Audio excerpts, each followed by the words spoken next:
우리가 개인적인 신앙생활이든 우리가 교회 생활이든 많은 사람들이 이제 교회 생활을 무엇인가 열심히 해야 되는 것으로 이해할 때가 많이 있습니다. 예배도 열심히 드려야 되고 기도도 열심히 해야 되고 성경도 열심히 읽어야 되고 당연한 겁니다. 당연한 거고 좋은 것이지만 우리는 단지 열심히 하는 데 초점이 있는 것이 아니라 어떤 열매를 맺고 있는가, 다른 표현으로 열매를 맺기 위해서 교회 생활하고 있습니다. 오늘 본문 말씀 1절에 보게 되면은 하나님은 농부시다 이렇게 말합니다. 농부가 씨를 뿌리거나 농부가 이 묘목을 심는 것은 단지 파릇파릇한 뭔가 이렇게 잘 자란 그런 어떤 줄기를 보기 위해서 하는 것이 아니라 많은 열매를 맺기 위해서 심고 수고하는 것입니다. 하나님께서도 그래서 이 땅에 포도나무를 심었다 이렇게 말합니다. 포도나무는 정말 볼품도 없고 그냥 별로 제목으로나 여러 가지 관상용으로 유용하지 않은 것 같지만 하나님에게는 그것이 중요한 것이 아니라 열매가 중요했기 때문에 예수 그리스도를 포도나무로 심으셨고 우리를 그리스도 안에서 열매 맺는 가지가 되게 하셨다. 우리를 그리스도 안에 두신 것은 뭐 하기 위해서 그렇습니까? 많은 열매를 맺도록 하기 위해서 그렇습니다. 그냥 쉽게 얘기하면 포도나무인 예수 그리스도의 열매를 맺기 위한 거죠. 우리를 통해서 예수 그리스도의 열매가 맺혀지기를 원하시는 겁니다. 그래서 우리가 시작도 중요하고 뭔가 열심히 하는 어떤 과정들도 중요할 수 있겠지만 과연 내가 열매를 맺고 있는가, 나는 열매 맺는 가지인가, 이런 것들을 늘 점검해 볼 필요가 있습니다. 자, 우리 다시 한번 읽어봅시다. 요한복음 15장 5절 7절입니다. 나는 포도나무요 너희는 가지라. 그가 내 안에 내가 그 안에 거하면 사람이 열매를 많이 맺나니 나를 떠나서는 너희가 아무것도 할 수 없습니다. 너희가 내 안에 거하고 내 말이 너희 안에 거하면 무엇이든지 원하는 대로 구하라. 그리하면 이루리라. 말씀을 통해서 농부이신 하나님께서 포도나무의 가지를 통해서 맺고자 하시는 열매가 무엇인지를 몇 가지를 보여주고 있습니다. 첫 번째가 말씀의 열매라고 할 수 있고, 그리고 말씀의 열매를 통해서 사랑의 열매가 맺혀지고 영혼 구원과 제자의 열매가 맺혀지기를 원한다는 것을 우리가 잘 알 수 있습니다. 그렇다면 어떻게 할 때 열매를 많이 맺을 수 있는가도 잘 설명해 줍니다. 너희가 내 안에 거하고, 그렇죠? 가지가 포도나무에 접붙여지거나 이 포도나무로부터 이렇게 자라나서 그리고는 뿌리로부터 영양분과 수액을 잘 공급받을 때 바로 이 포도나무의 생명과 번성에 맞는 많은 열매를 맺게 되는 것입니다. 마찬가지로 너희가 내 안에 거하고, 이것은 이제 구원받고 그리스도 안에 거하게 된 거죠. 그 다음에는 내가 너희 안에 거하고 이렇게 얘기합니다. 거한다는 것은 우리가 잘 알고 있습니다. 아주 지속적으로 꾸준히 함께 산다 이런 의미죠. 그래서 지속적으로 꾸준히 함께 살면서 생각하는 게, 말하는 게, 행동하는 게 같아진다, 하나 되어진다. 이것이 바로 거한다는 의미입니다. 이것을 앞부분에서는 내가 그 안에 거하면 열매를 많이 맺는다라고 얘기하지만 7절에서는 뭐라고 얘기합니까? 너희가 내 안에 거하고 내 말이 너희 안에 거하면 열매를 많이 맺게 되어 있습니다. 뿌리로부터 영양분과 수액을 잘 공급받는 것처럼 하나님의 말씀이 우리 안에 거하면 나의 생각과 말과 그리고 나의 선택과 나의 책임과 나의 삶의 방식이 말씀과 일치되어지면, 말씀과 하나 되어지면, 말씀과 동일시되어지면 열매를 많이 맺는다는 겁니다. 우리 지난 시간에 사랑에 대해서 나눴습니다. 사랑에 대한 메시지를 들으면서 뭔가 얼굴이 밝아지기보다는 마음의 부담을 느끼는 경우들이 많이 있죠. 말씀을 이렇게 배우면 그래 내가 오래 참았어야 되는데 내가 왜 오래 못 참았을까? 그래 내가 화내지 말았어야 되는데 그 순간에 내가 또 화를 냈구나. 그래 내가 시기하지 말아야 되는데 아이고 별것도 아닌 거 가지고 내가 또 시기했구나. 그래 내가 모든 것을 바라봐야 되는데 아이고 또 내가 또 비교했구나. 이렇게 하면서 주로 하나님의 말씀에 대해서 내가 뭔가를 해야 되는데 내가 못했구나. 이건 사실은 구약적인 관점이죠. 구약의 말씀이 밖에 있고 돌비에 새겨져서 밖에 있고, 그러고 이 말씀대로 뭔가 맞춰야 되는데 내가 도저히 잘 안 맞춰지지 않는 것 같고, 노력해야 되는데 노력도 잘 안 되는 것 같고, 이렇게 이해하는 겁니다. 말씀이 우리 안에 거한다는 것은 어떤 의미인가 하면, 주님, 내게 새로운 사랑과 새로운 본성을 주셨군요. 나는 오래 참는 자입니다. 나는 시기하지 않는 자입니다. 나는 화내지 않는 자입니다. 나는 모든 것을 바라보며 모든 것을 견디는 자입니다. 나는 자랑하지 않고 교만하지 않는 자입니다. 그냥 말씀에 집중할 때, 그리고 이 말씀이 내 안에 풍성히 거하게 될 때 말씀과 나를 동일시하게 되는 겁니다. 말씀과 내가 하나 되는 거죠. 그러면 열매를 많이 맺게 되어 있다. 그러면 평강의 열매를 맺게 되어 있고, 그러면 화평과 이 관계성이 회복의 열매를 맺게 되어 있고, 풍성함의 열매들을 맺게 되어 있고, 지혜의 열매들을 맺게 되어 있는 겁니다. 우리 주 예수 그리스도께서 보여주셨던 하나님의 표현으로서의 열매들을 동일하게 맺히게 되는 거죠. 말씀이 여러분 안에 풍성히 거하도록 하는 거, 여기에 집중하십시오. 자, 이러한 부분들을 우리가 놓치게 되면 이스라엘 백성들과 같은 모습으로 나타나게 됩니다. 예레미야 2장 13절입니다. 내 백성이 두 가지 악을 행하였나니 곧 그들이 생수에 근원되는 나를 버린 것과 스스로 웅덩이를 판 것인데 그것은 그 물을 가두지 못할 터진 웅덩이들이니라. 이스라엘 백성들이 두 가지 악을 행하였다. 하나님 앞에서 나는 나름대로 제사도 잘 드리고 하나님 앞에서 율법도 잘 외우고 했는데요. 그런데 너는 두 가지 악을 행했는데, 하나는 생수에 근원된 하나님을 버렸다. 하나님의 임재에 집중하지 않고 하나님의 말씀에 집중하지 않고 그걸 버렸다는 거죠. 그리고는 갈증이 느껴지니까 뭔가 열심히 웅덩이를 팠는데, 이 웅덩이도 먹으면은 굉장히 그 부작용이 따르겠죠. 자기가 스스로 판 웅덩이니까. 우리가 이제 가끔 기아 대책이나 이렇게 해가지고 아프리카의 주민들이 어떻게 살아가는가, 그들을 도와줘야 됩니다 해서 보여주는 영상들 보게 되면 물을 깃는 장면들이 나오죠. 짐승들도 먹지 않을 것 같은 정말 흥탕물, 이 꾸정물 같은 것들, 그런 것들을 가져다가 먹고는 또 이제 병이 전염되어지고 이런 모습들을 보여줍니다. 마찬가지죠. 뭔가 내 스스로 나름대로 갈증을 해결하는 것 같고 지금 당장은 괜찮은 것 같은데 부작용이 따라오게 되어 있고, 그나마도 배부르게 먹지 못할 만큼 터진 웅덩이다. 뭔가 고인 듯 하지만 또 사라지고, 또 파고 열심히 노력하면 뭔가 고인 듯 하지만 사라지고, 이렇게 말합니다. 이게 뭘 얘기해 주는가 하면, 우리가 생각해 보십시오. 내가 무엇 때문에 불안해하는지, 무엇 때문에 자꾸 낙심이 되는지, 무엇 때문에 자꾸 화가 나는지, 때때로 우리가 남편과 아내를 통해서 위로를 받는 부분에 집중할 때가 있습니다. 하나님의 말씀 안에서 넘치는 위로를 받고 하나님의 말씀을 통해서 넘치는 이해와 공급을 받을 수 있는데, 그것보다는 그냥 당장 남편이 이렇게 잘해줬으면, 아내가 이렇게 잘해줬으면, 그래서 못해줘가지고는 화가 나고 답답하고 우울해지고, 이것은 바로 생수의 근원 되신 하나님을 내가 외면하고 내 스스로 웅덩이를 파고 있는 것과 같은 모습입니다. 우리가 때로는 자녀들 때문에 속상해하고 불안해하고 두려워하고 좌절하고 인생의 살맛을 이루는 경우들이 있습니다. 어디서요? 내가 스스로 자녀라는 웅덩이를 파서 거기로부터 뭔가 만족이라는, 거기로부터 뭔가 위로라는, 거기로부터 뭔가 삶의 열정이라는 그 물을 마시고 싶어 하는 거죠. 그런데 그게 제대로 채워지지 않으니까 갈증을 느끼면서 그렇게 살아가는 겁니다. 이스라엘 백성들이 이렇게 말합니다. 내가 바로 너희의 생수의 근원이다. 말씀을 집중할 때 말씀을 통해서 지혜를 얻을 수 있습니다. 말씀을 통해서 새 힘을 얻을 수 있습니다. 이것이 바로 내 말이 너희 안에 거하면, 이런 뜻이죠. 우리가 이제 삶을 살아가면서 여러 가지 지혜가 필요한 부분들이 있습니다. 하나님께서 이 땅에 두신 3차원의 지혜가 우리의 삶에 어느 정도 도움이 되지만, 그러나 이 열매라는 것은 내 스스로도 만족하고 내게 보여질 뿐만 아니라 다른 사람들을 눈에도 보여지는 거죠.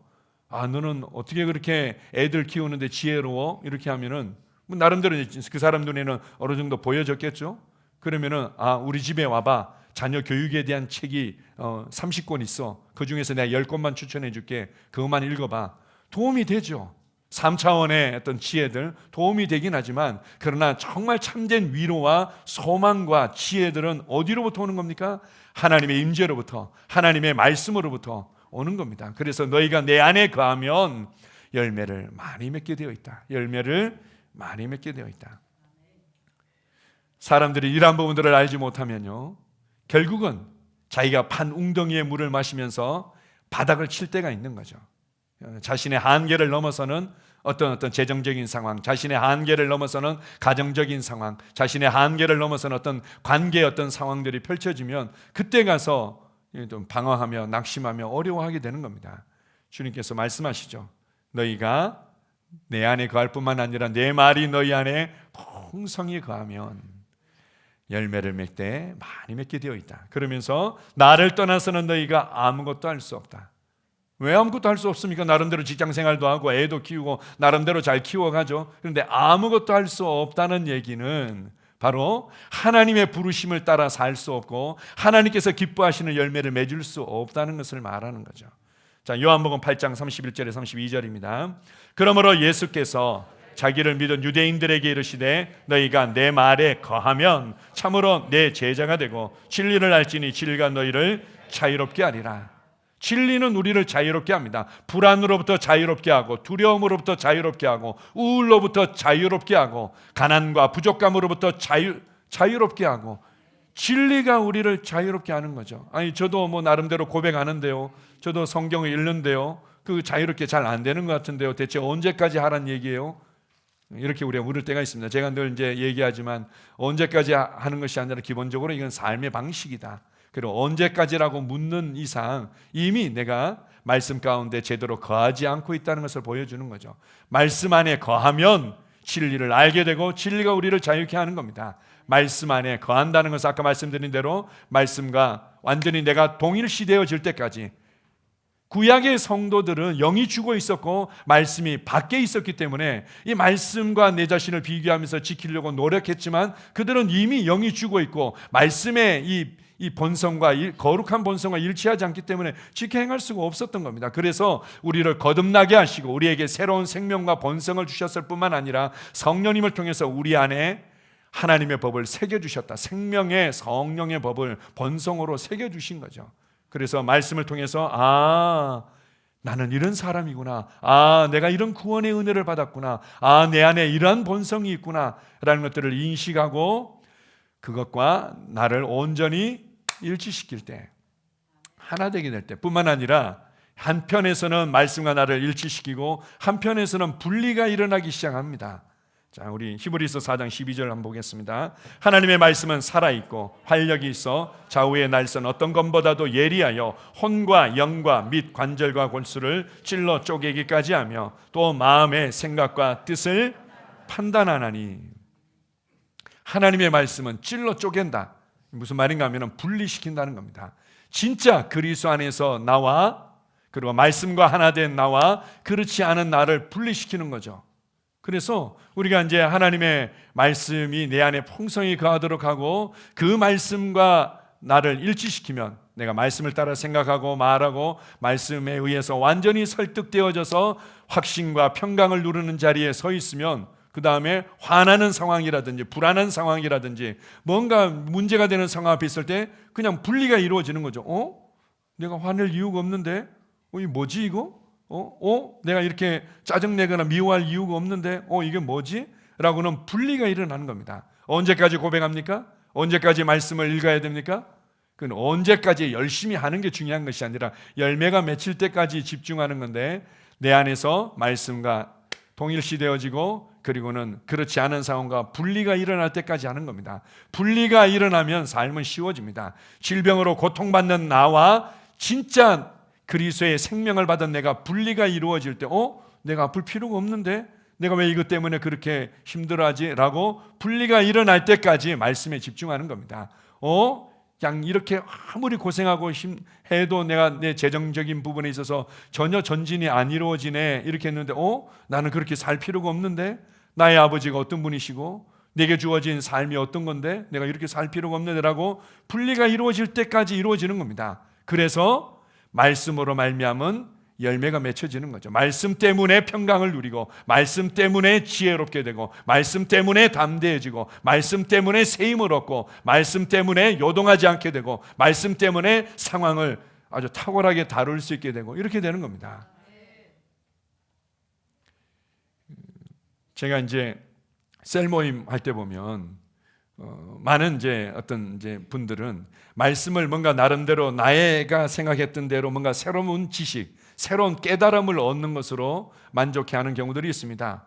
나름대로 전진한 거죠. 말씀을 이해하지 못했다가 말씀을 깨닫게 된 것은 좋은 것이지만, 셀 모임은 왜 하는가 하면 말씀 안에 거하도록 돕기 위해서 하는 겁니다. 말씀을 삶에 적용하도록 도와주는 거죠. 그래서 말씀과 내가 일치되도록 도와주는 겁니다. 뭔가 새로운 영적인 원리를 그리고 아주 독특하고 특별하고 깊이 있는 것을 깨닫는 것 자체가 중요한 것이 아니라, 그건 약간의 도움은 될 수 있겠지만 말씀 안에 거하도록, 그래서 열매를 맺도록 도와주는 공간이 바로 우리의 교회 생활이고 셀 모임입니다. 그래서 셀에서 특별히 이제 나누는 부분에 있어서 우리가 이제 이렇게 원활하게 이루어지지 않는 어떤 셀도 있을 수 있겠지만, 말씀을 실제로 삶에 적용하는 건데, 어떻게 적용하는 겁니까? 말씀에 묵상했더니 내가 이렇게 생각할 필요가 없었네, 이렇게 살아가는 게 내 삶이 아닌데, 이게 진짜 내가 아닌데 라고 분리가 일어나면서 그대로 반응을 했더니 변화가 있는 겁니다.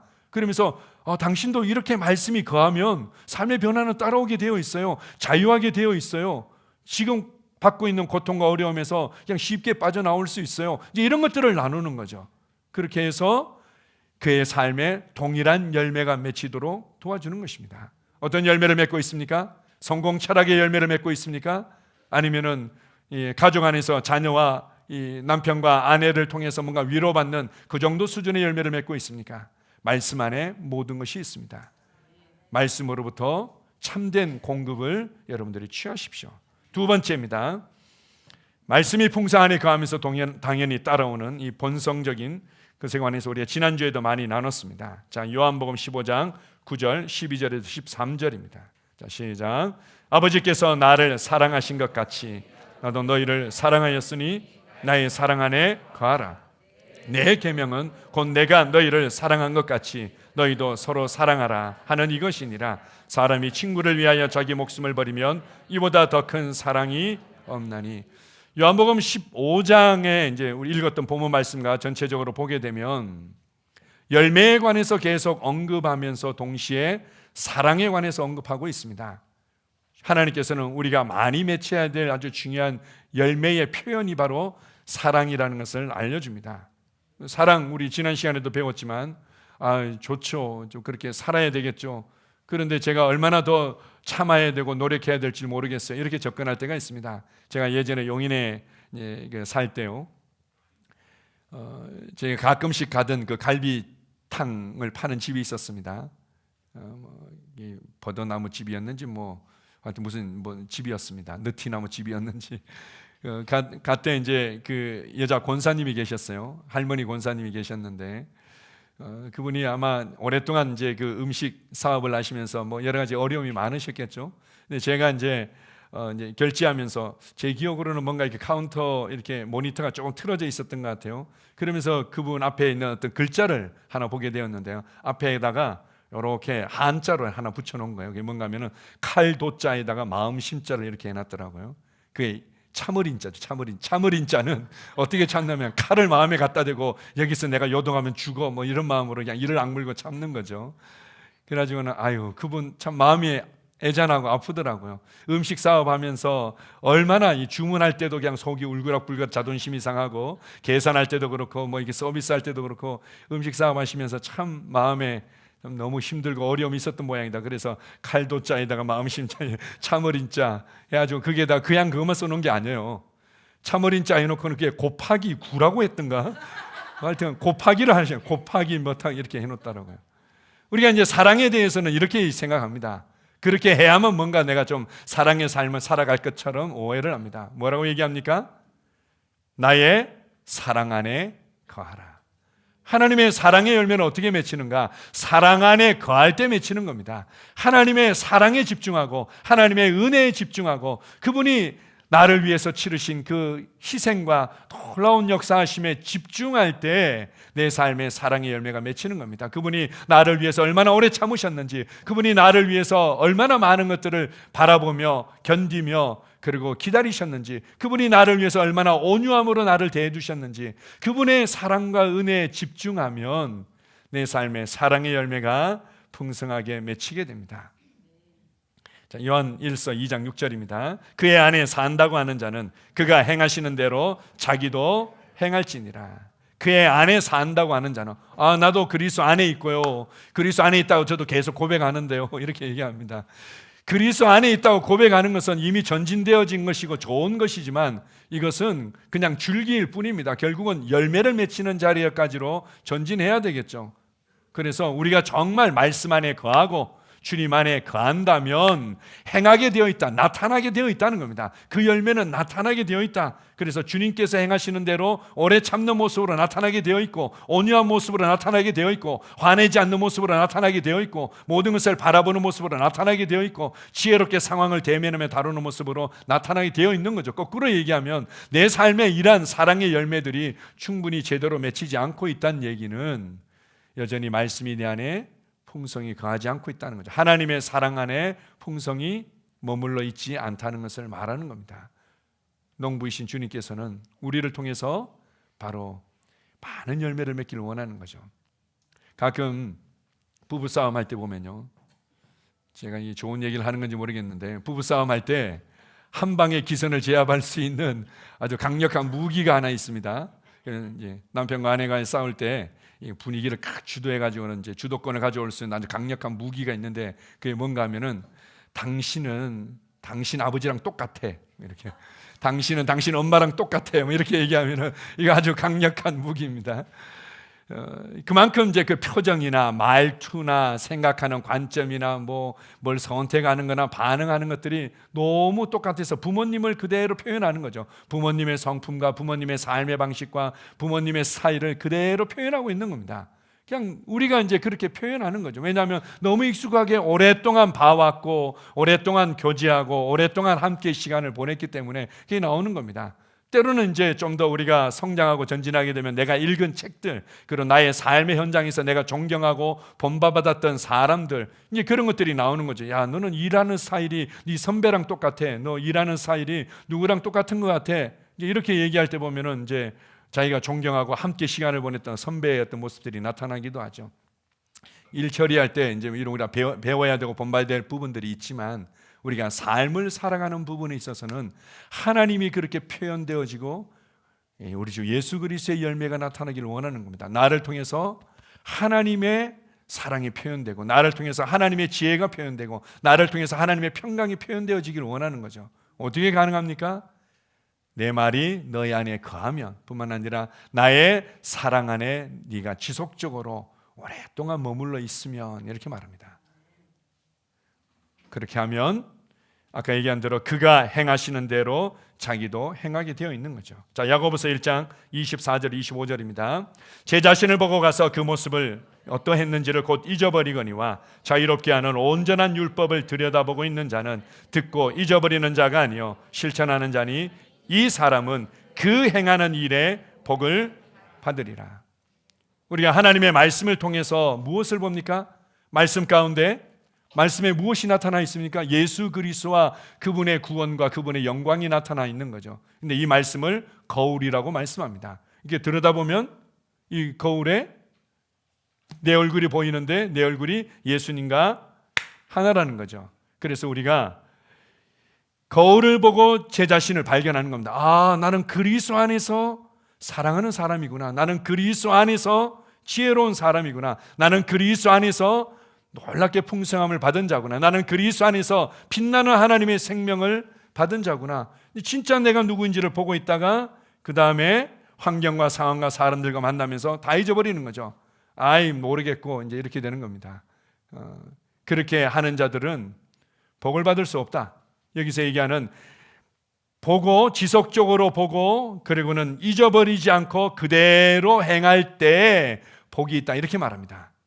열매가 맺힐 때 복이 있는 겁니다. 그대로 행할 때, 내가 말씀을 읽었어요, 고백했어요, 그리고 내가 3시간 동안 뭔가 방언으로 기도했어요, 이게 중요한 것이 아니라 잊어버리지 않고 그 모습 그대로 그렇지, 나는 이런 사람이었지 라고 남편에게, 아내에게 그대로 대하고 자녀들에게 그대로 대하고, 나는 온유하고 화내지 않는 사람이었네요, 우와, 내게 이런 사랑의 본성이 있네요 라고 잊어버리지 않고 그대로 반응할 때 바로 그가 행하는 일에 복을 받는다. 실천하는 자니 이는 그 행하는 일에 복을 받으리라. 그 행하는 일에 그때 하나님의 복이 풀어진다고 말씀합니다. 요한일서 3장 10절 11절입니다. 자, 시작. 이러므로 하나님의 자녀들과 마귀의 자녀들이 드러나나니 무릇 의를 행하지 아니하는 자나 또는 그 형제를 사랑하지 아니하는 자는 하나님께 속하지 아니하니라. 우리는 서로 사랑할지니 이는 너희가 처음부터 들은 소식이라.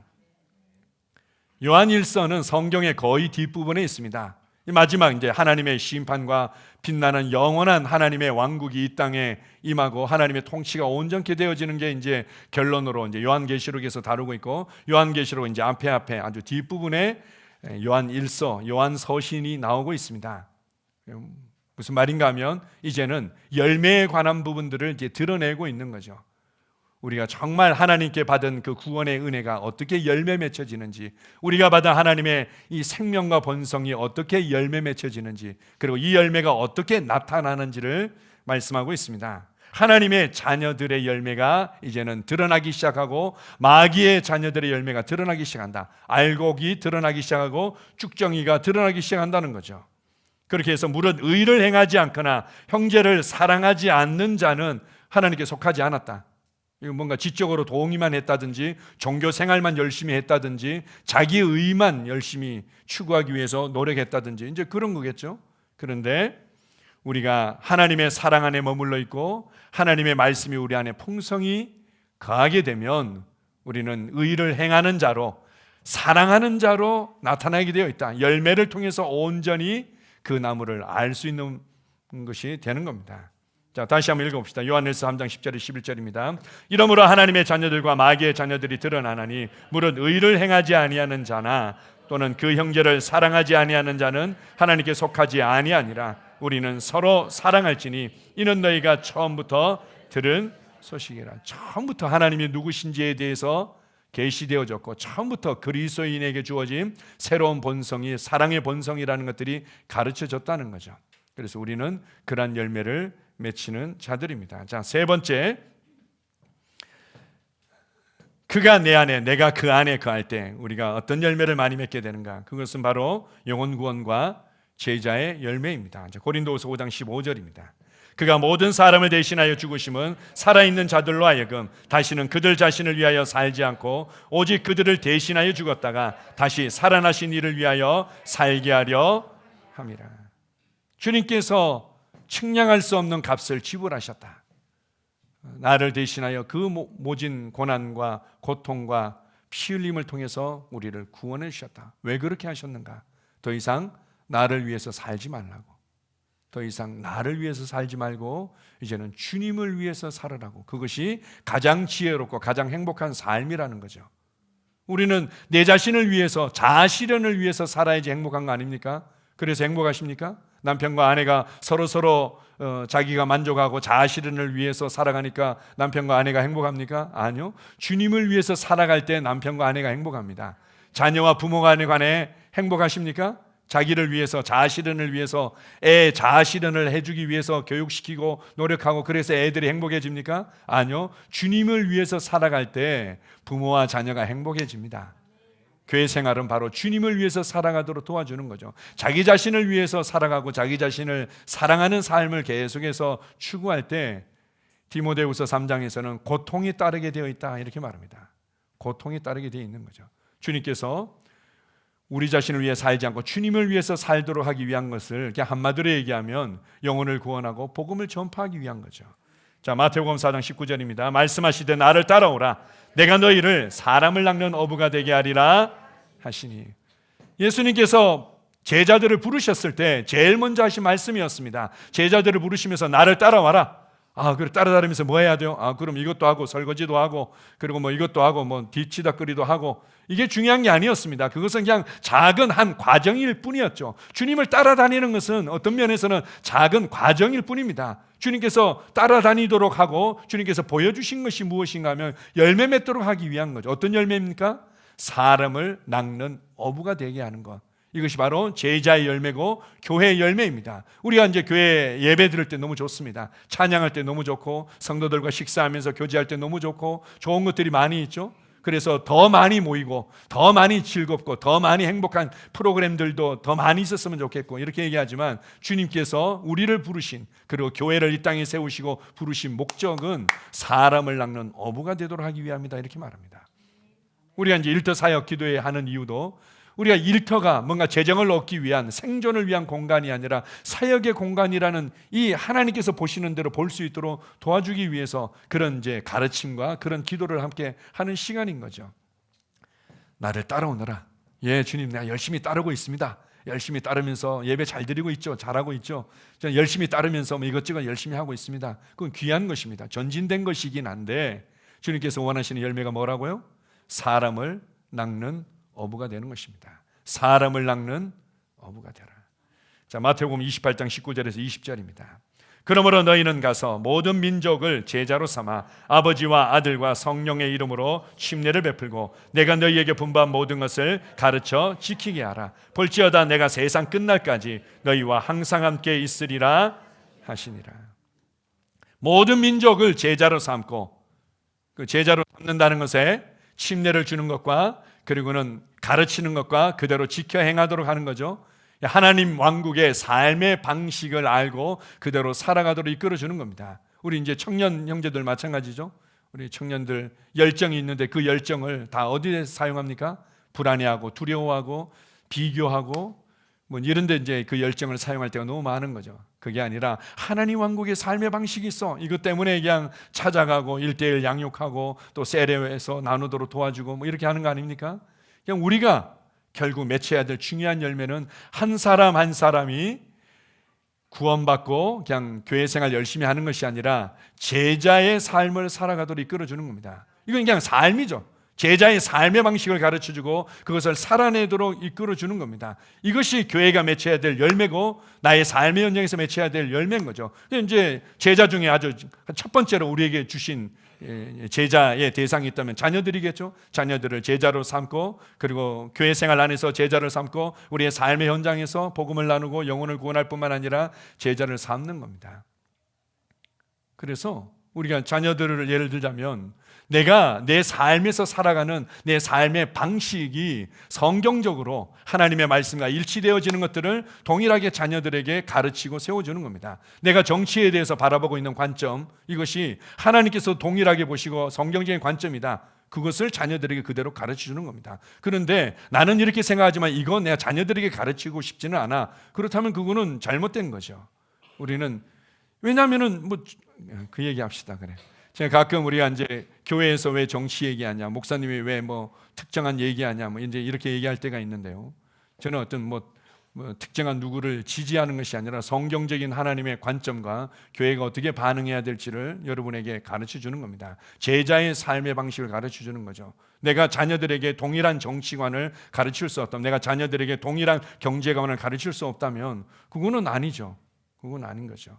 자유민주주의에 대해서 제가 간단하게 좀 나누고 싶습니다. 자유민주주의 체제라는 것은 종교개혁 이후에 청교도들과 미국의 헌신된 그리스도인들이 주축이 되어져서 세워진 체제와 제도입니다.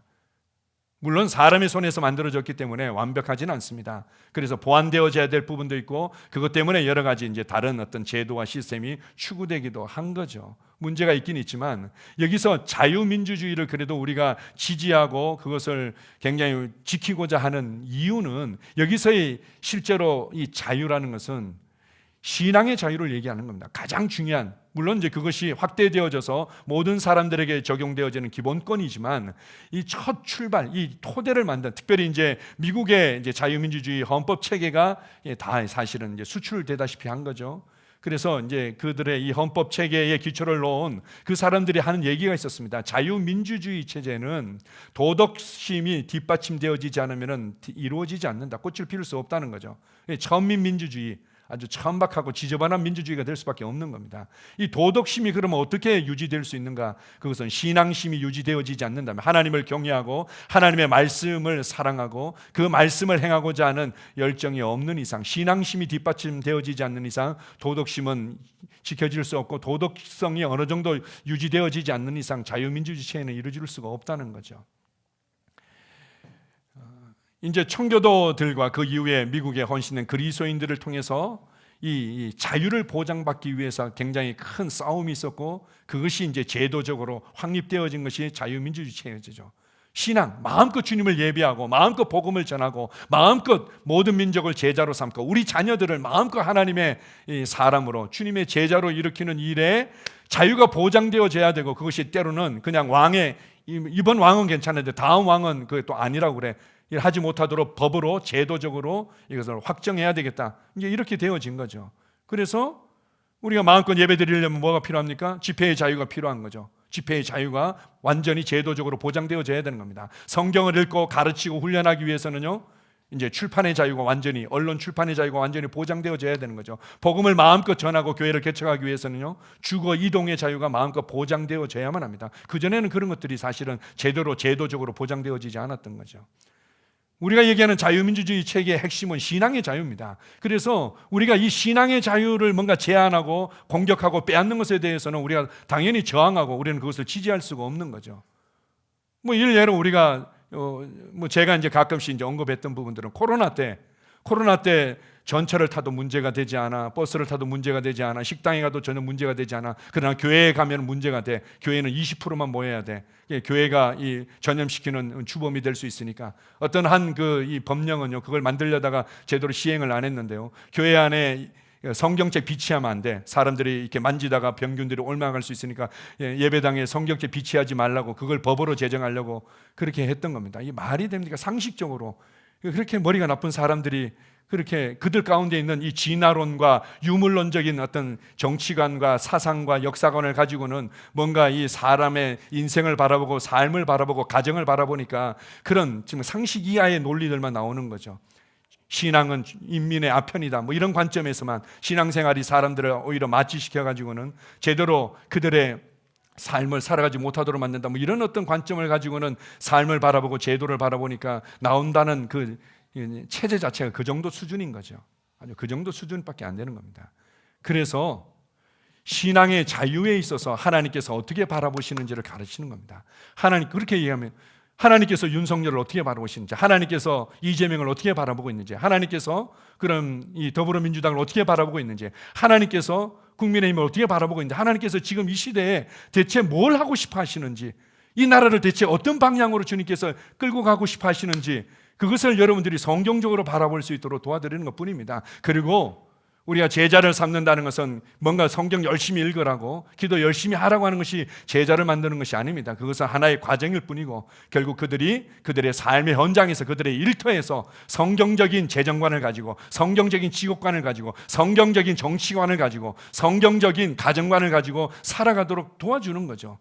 동일한 열매를 맺히도록 도와주는 것입니다. 여러분들이 그런 성경적인 정치관, 성경적인 재정관을 자녀들에게, 내 주변에 만나는 사람들에게 동일하게 말해낼 수 없다면 그거는 여러분들이 말씀으로 점검해 봐야 되겠죠. 흥분한 건 아닙니다. 흥분한 건 아닙니다. 우리가 맺혀야 될 열매가 있습니다. 주님께서 결국 말씀의 열매를 맺기를 원하고, 사랑의 열매를 맺기를 원하고, 우리의 방향이 결국 뭔가 열심히 하고 있는 것이 중요한 것이 아니라 열매 맺히는 효과적인 방향과 집중이 필요한 거죠. 자, 우리 마지막으로 요한복음 15장 16절입니다. 자, 시작. 너희가 나를 택한 것이 아니요 내가 너희를 택하여 세웠나니 이는 너희로 가서 열매를 맺게 하고 또 너희 열매가 항상 있게 하여 내 이름으로 아버지께 무엇을 구하든지 다 받게 하려 함이라. 내가 너희를 택했다. 내가 너희를 불렀다. 그래서 그것은 너희가 열매를 맺도록 할 뿐만 아니라 그 열매가 항상 있도록 하기 위함이다. 말씀으로 말미암은 열매가 계속해서 맺히고, 사랑의 열매가 계속 맺히고, 그리고는 우리가 복음을 전파하고 사람들이 구원받는 열매가 계속 맺혀지고, 주님께서 사랑하시는 제자들의 열매가 계속 맺히도록 하는 것, 우리가 여기에 초점을 맞출 때 기도 응답은 자연스럽다는 거죠. 우리가 기도 응답의 원리들을 많이 배웁니다. 왜 내 기도가 응답되지 않을까? 내가 이렇게 열심히 기도하는데 해서 그거는 이것 때문이야 저것 때문이야 이런 부분들이 있습니다. 영적인 원리를 점검할 필요가 있겠죠. 내가 믿음으로 하는가, 말씀을 붙들고 하는 뭐 이런 가지가 이제 우리 영적인 원리로 점검할 필요가 있는데요. 여기서는 그냥 쉽게 얘기합니다. 우리가 열매 맺는 일에 집중할 때, 하나님께서 기뻐하시는 열매 맺는 일에 집중할 때 무엇이든지 구하면 다 받게 되어 있다 이렇게 말합니다. 말씀의 열매를 맺는 이 일에 집중할 때, 사랑의 열매를 맺는 이 일에 집중할 때, 영혼 구원과 제자를 만드는 일에 집중하며 기도할 때 너희가 구하는 모든 것을 받게 되어 있다. 기도응답은 쉽습니다. 기도응답 얼마나 쉽습니까? 그냥 다 받게 되어 있다는 거예요. 받을 때도 있고 안 받을 때도 있으니까 뭔가 좀 더 열심히 해봐라 이렇게 하지 않았습니다. 그냥 원하는 대로 구하라. 그리하면 받게 되어 있다. 하나님의 열매에 집중하십시오. 어떤 열매를 맺고 있습니까? 여러분은 어디로부터 위로를 받고 있습니까? 어디로부터 지혜를 얻고 있습니까? 어디로부터 삶의 이유와 목적을 붙잡고 있습니까? 하나님의 말씀이 여러분 안에 풍성히 가할 때 여러분은 열매 맺는, 그리고 그 열매가 항상 있고 또 나눠주는 삶을 살아가게 될 줄 믿습니다. 아멘. 그렇습니다. 주님께서 나를 선택하셨습니다. 나를 선택하시고 하나님의 나라에 심기지도록 하기 위해서 예수 그리스도라는 놀라운 값을 지불하셨음을 인해 감사합니다. 주님께서 나를 선택하신 이유는 단지 내가 만족할 만한 무엇을 열심히 하도록 하는 것이 아니라 열매 맺기 위함임을 인해 감사합니다. 나는 열매 맺는 가지로 선택받았습니다. 나는 많은 열매를 맺음으로 하나님께 영광을 돌리는 자입니다. 나는 말씀으로 말미암아 말씀의 열매가 내 안에 풍성히 맺혀질 것입니다. 나는 그렇게 해서 말씀에 집중하며 말씀을 묵상하며 말씀으로 내 생각과 내 말과 나의 삶을 다룹니다. 아버지 하나님, 그것을 위해서 우리는 교회 생활하고 있고 그것을 위해서 셀이 함께 믿음의 교제를 나누고 있습니다. 아버지 하나님, 말씀으로 말미암아 사랑의 본성인 사랑의 열매가 내 삶에 풍성하게 맺혀질 것입니다. 나는 주님의 사랑 안에 거하는 자입니다. 하나님의 인세감과 하나님의 심판과 하나님의 다른 것에 집중하는 것이 아니라 하나님의 사랑 안에 거함으로 말미암아 나는 하나님의 사랑의 열매를 많이 맺는 자입니다. 뿐만 아니라 이것을 나뿐만 아니라 영혼을 구원하고 제자를 만들며 다른 사람들에게도 동일한 열매가 맺히도록 나는 섬기는 자입니다. 이러한 열매들이 풍성히 맺히고 이 열매가 항상 남아있도록 하기 위해 내게 역사하시며 나의 기도에 응답하심을 감사합니다. 주님만을 찬양합니다. 예수님 이름으로 기도합니다. 아멘.